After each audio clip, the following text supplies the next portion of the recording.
बिस्मिल्लाहिर्रहमानिर्रहीम।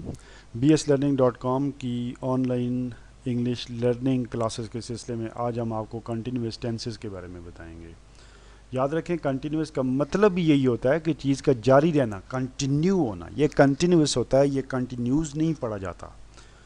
अब इसमें सबसे पहले हम आपको हेल्पिंग वर्ब के बारे में बताएंगे कि देखें, आपकी जो प्रेजेंट फॉर्म होती है वो कहती ही फर्स्ट फॉर्म को है, यानी कि हेल्पिंग वर्ब की जो फर्स्ट फॉर्म्स होती हैं, जिस तरह कि बी फर्स्ट फॉर्म है, आर फर्स्ट फॉर्म है, एम फर्स्ट फॉर्म है, इज़ फर्स्ट फॉर्म है। फर्स्ट फॉर्म का नाम अगर देखें उसको प्रेजेंट फॉर्म कहा जाता है।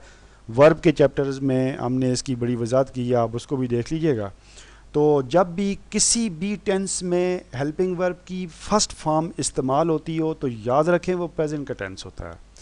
अगर उसकी सेकंड फॉर्म इस्तेमाल होती हो तो वो पास्ट का टेंस होता है, यानी कि इज़, एम, आर, और ये जो है वो ये प्रेजेंट कंटिन्यूस टेंस में इस्तेमाल होते हैं। जबकि इन्हीं की सेकंड फॉर्म, जिसको हम पास्ट कहते हैं, सेकंड फॉर्म का नाम भी पास्ट है। जब हेल्पिंग वर्ब की सेकंड फॉर्म इस्तेमाल होगी तो उसका मतलब यही है वो जुमला पास्ट का है। तो वाज, इज़ की सेकंड फॉर्म वाज होती है, और एम की भी वाज होती है, आर की वर होती है। तो मतलब ये कि वाज, वर और ये दो जो हैं वो ये आपके हेल्पिंग वर्ब हैं। पास्ट कंटिन्यूस टेंस में हेल्पिंग वर्ब आपके ये होंगे। तो सिंपल बात यही है कि इज़, एम, आर जो है वो आपके ये फर्स्ट फॉर्म इस्तेमाल है, और ये जो है वो प्रेजेंट कंटिन्यूस टेंस में इस्तेमाल होगी। वाज, वर आपकी जो है वो पास्ट कंटिन्यूस में इस्तेमाल होगी। कंटिन्यूस पहले बता दिया गया, ऐसा जुमला जिसमें किसी काम का जारी रहना बताया गया हो। तो यकीनन फिर इसका मतलब यही है, जिस तरह से हम कहते हैं कि ऐसा वर्ब इस्तेमाल किया जाए, जैसे रहा है, मैं खा रहा हूँ, इसमें ये खाना जारी है।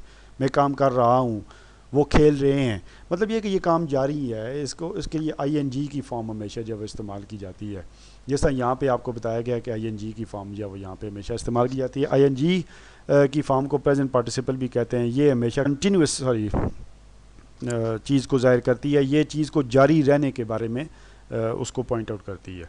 अब जैसा मिसालें आपको जो यहाँ पे दी गई हैं, I think he is not working properly, या सिर्फ अगर ये भी कह लें कि he is not working properly. अब जिसमें देखें इज़ इस्तेमाल हुआ है, वर्किंग इस्तेमाल हुआ है, वर्किंग कंटिन्यूस है, इज़ जिसे कहते हैं ये प्रेजेंट है, तो ये प्रेजेंट कंटिन्यूस हो गया। तो इसी तरह ही was cutting woods for fire.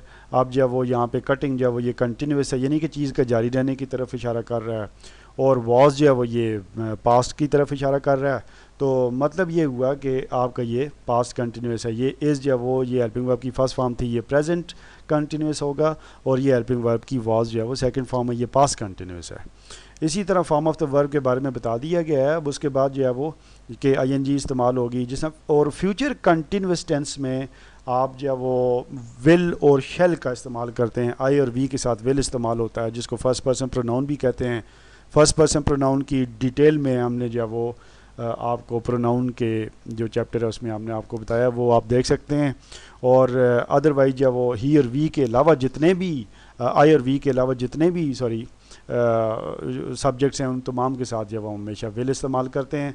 और जो हेल्पिंग वर्ब आपके फ्यूचर कंटिन्यूस में होते हैं वो विल बी और शेल बी होते हैं। जिस तरह for example he will be cutting, he will be sitting on a beach, he will be sitting on a beach tomorrow, he will be sitting on a beach by now. अब इसमें इन जुमलों को एक ख़ास एतबार से हमने यहाँ पे जब लिखा है, कुछ एक चीज़ आपको समझाना मकसद है। याद रखें कि विल, जिस तरह से आपको पिछले टेंसेस के में भी आपको ये बात बता दी गई है, ज़रूरी नहीं है कि विल और शेल का मतलब हमेशा फ्यूचर के लिए इस्तेमाल हो, लेकिन बहरहाल फ्यूचर भी इसके बगैर नहीं बन सकता। जिस तरह मिसाल तौर पर he will be sitting on a beach, वो बीच पे बैठा हुआ होगा।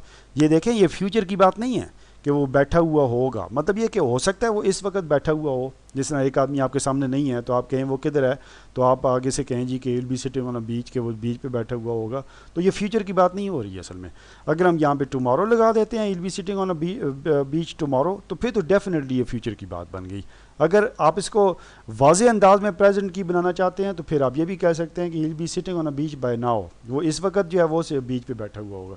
ज़रूरी नहीं है कि विल और शेल से चीज़ फ्यूचर ही बनती हो, लेकिन बहरहाल ये ज़रूरी है कि विल और शेल के बगैर फ्यूचर नहीं बन सकता। Thank you very much.